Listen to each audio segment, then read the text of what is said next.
Hey everybody, and welcome back to Split Couch Games. Today I've got another Skyrim mods video for you, and we are going to be taking a quick look at Maids 2 Deception, a massive quest mod.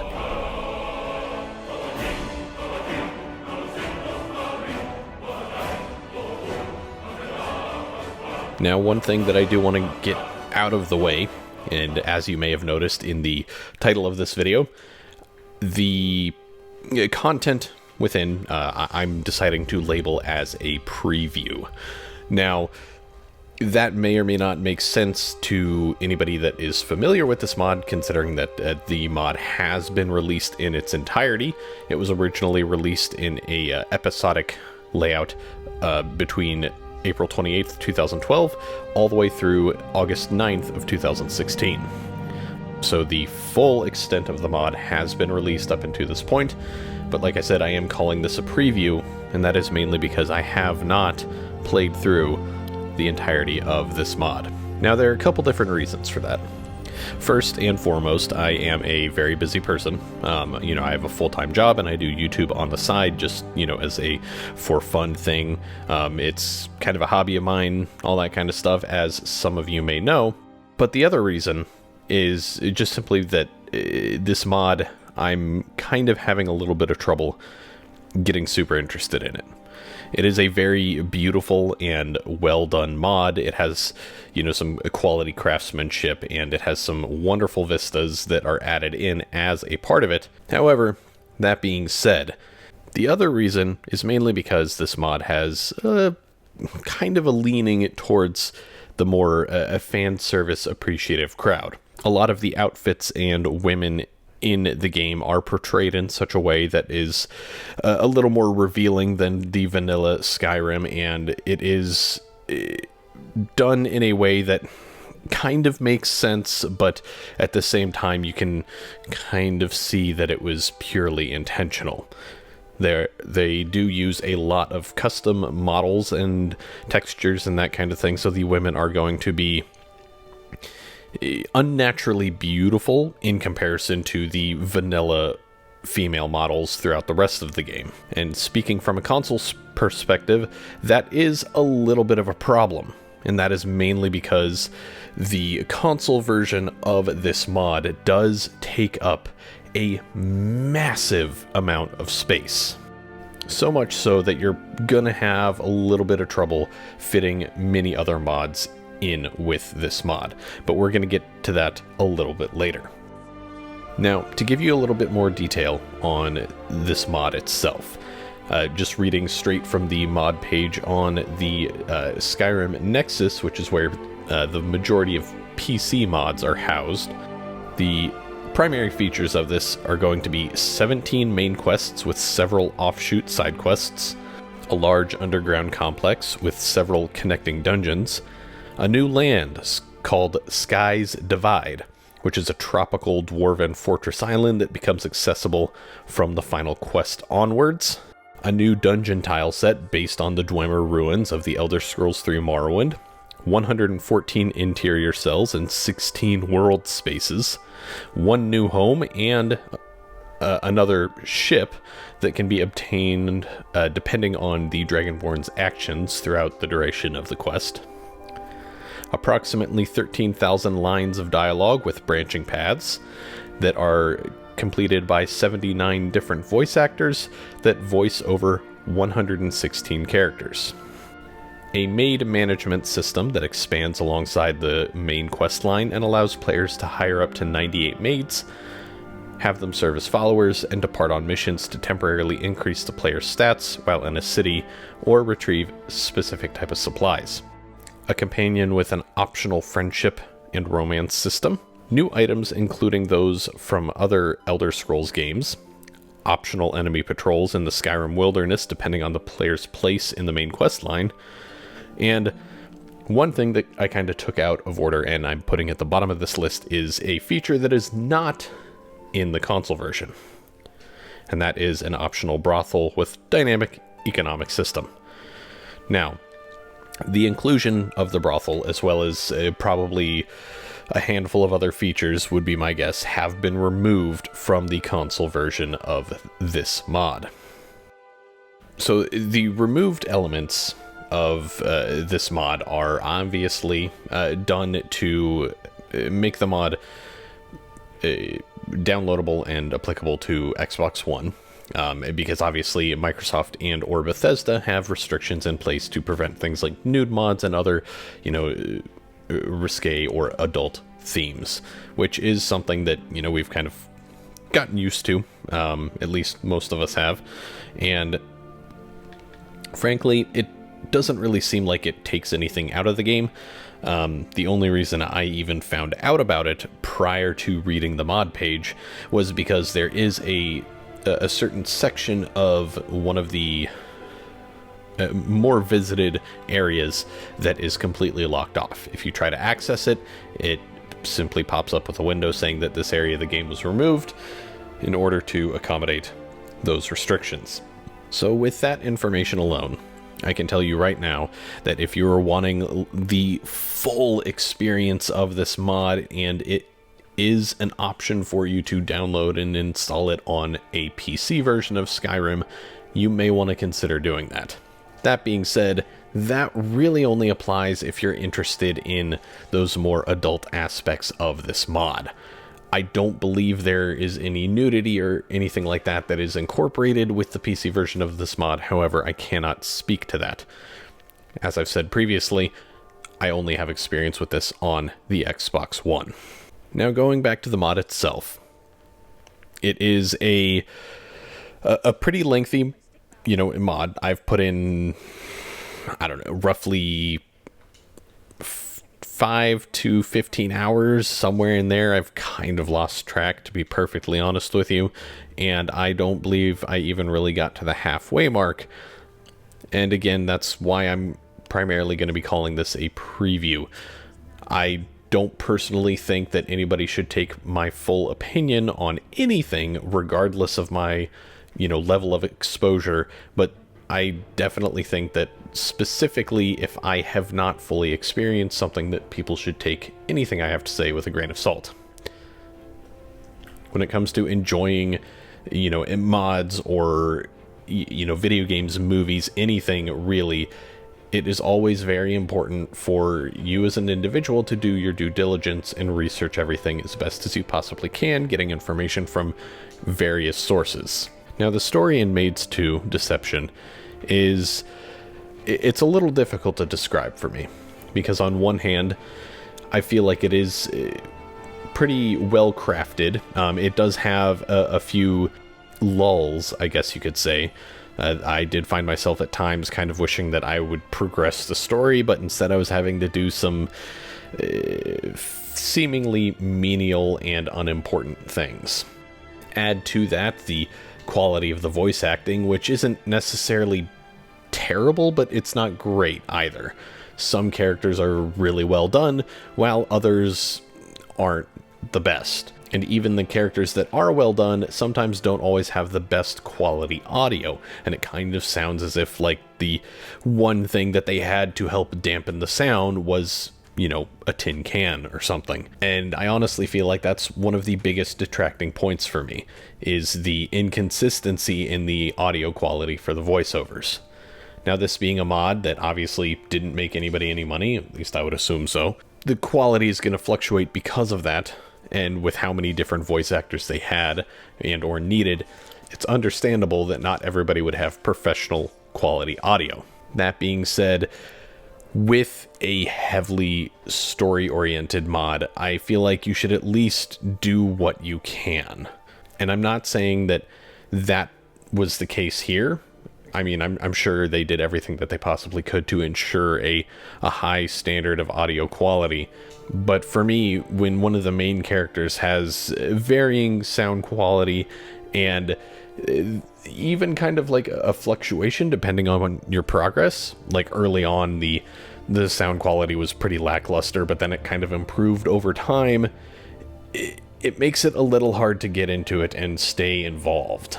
I often found myself kind of being taken aback by simply the adjustment of like the base vanilla audio quality and, you know, kind of being like immersed in Skyrim, and then all of a sudden I get taken out of it because the audio for the mod is that much different, to, you know, put it bluntly. And like I said before, the actual story that's involved here is actually pretty well crafted from what I experienced. There is part of me that wants to continue playing this mod, even though I don't really have the time to put into it. But there is also simply the fact that, like, I feel the last hour or two of what I've played has been completely just kind of put in there for fluff. It doesn't really feel like it belongs as part of the experience, and it's not something that I feel like really adds a whole lot. I feel like maybe certain portions of the main quest could have been cut down to, you know, maybe like 2 steps tops, instead of the, you know, 5-6 step process that they had. So realistically, all in all, if Maids 2 Deception is something that you've kind of looked at a little bit and you're interested, or maybe you haven't heard anything about, but you're looking for a quality story mod to go alongside your vanilla Skyrim experience, then this might be a mod that would be worth considering for you. And I only really say that because this mod does do a good job of almost blending in to the vanilla experience. And with how big of a mod it is, that's definitely going to be something that you're most likely going to have to do in order to play this on Xbox One. All said and done, total size of all required files combined for this mod is approximately 2.1 gigabytes, which is getting close to about half of your total mod allotment for the Xbox One. So you will want to ensure that you have enough space before you begin downloading it. There are going to be several files that you have to download and install and make sure they're in the correct load order before you can get going on this mod. So it does require a little bit of setup, and again, it will take up most of your mod space. At the end of this video, if you're interested, I will show you my current load order for playing through this. That way, if you want to have a setup similar to the footage that you've been seeing, you can kind of get that. All in all, my time with Maids 2 Deception was pretty good. Like I said, it was a mod that I had a little bit of trouble getting into. The story is intriguing, and part of me does want to continue playing it. However, being the length that it is does make that a little difficult for me, and the fan servicey elements and the, at times, subpar voice acting does make that a difficult decision for me.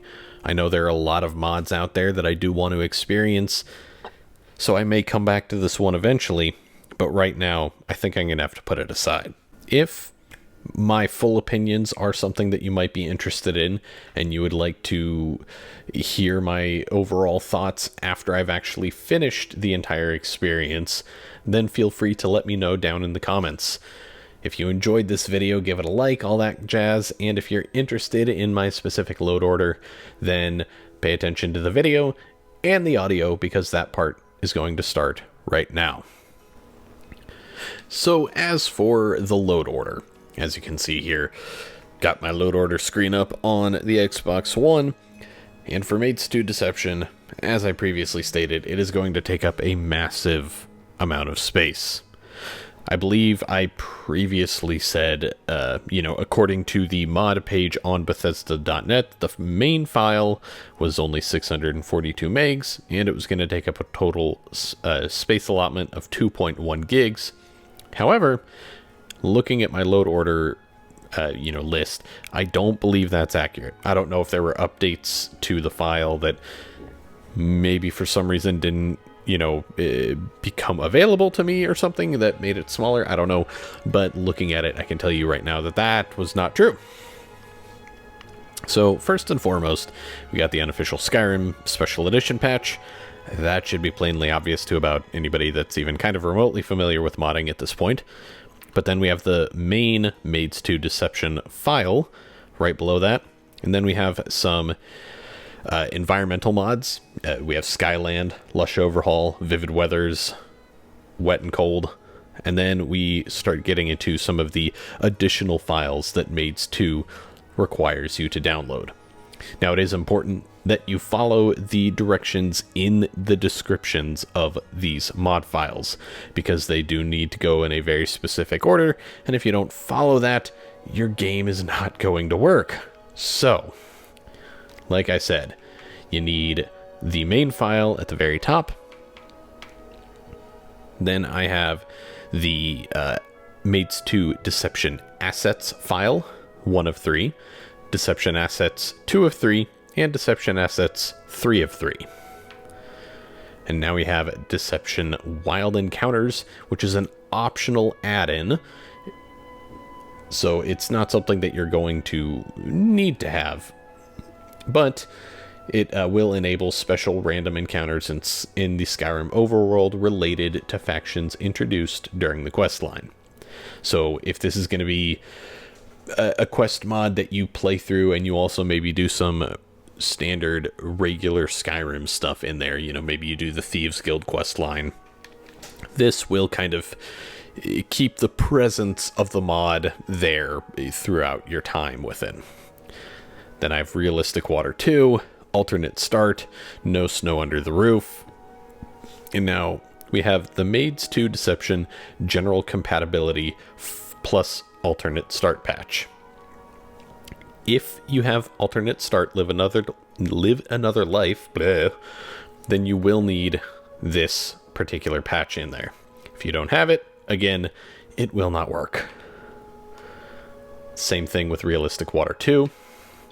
Then I have Ordinator Perks of Skyrim, Immersive Sounds, Skyrim Player Revoiced, Hairdo's Light, Adorable Females, some, you know, body mods, Naturalize, armor, animation, realistic conversations. I'm kind of blowing through all the mods that I've talked about before in previous videos. If any of these other mods that aren't Maids 2 Deception related sound interesting, check out my other mod videos. I can guarantee you that I've covered them all. Well, not all of them, but most of them. Enhanced blood textures, better shredded armor, UNP Ranger armor. This is the armor that I'm wearing in any of the videos, so if you see my character in third person or something and you're wondering what armor I am, or what armor I'm wearing, it is this armor. Belt fastened quivers, lore-based loading screens, cheat room. This is a mod that I actually do not recommend. Kind of a little offshoot tangent here, the QV Inventory SSE, and I don't recommend it mainly because it does break enchanting. I was actually really enjoying the mod, tried to enchant a piece of armor, and the button to actually create the enchantment is not on that menu anymore.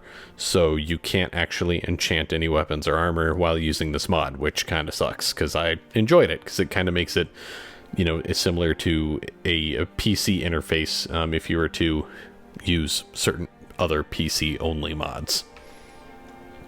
Then we have the cutting room floor, which isn't a mod that I've covered before, and this is going to be something that kind of adds in, you know, different NPCs, dialogues, all that kind of stuff that were cut from the original game. Cloaks of Skyrim. ELE Interior Lighting Overhaul is not one that I've covered before, but I will be covering that soon, so I'm not going to get into it now. Then we have a patch for the cutting room floor, and that is it. So this is my load order for when I was playing through the portion of Maids 2 Deception that I did play. Now, as I said before, if you enjoyed this video, go ahead and give it a like. If you have any comments, questions, anything like that, maybe there's something that you think I could improve on, leave a comment below, and don't forget to share this video with your friends and subscribe if you want more. My name is Ben. This has been another Skyrim mods video for Xbox One. I'll see you guys next time on Split Couch Games.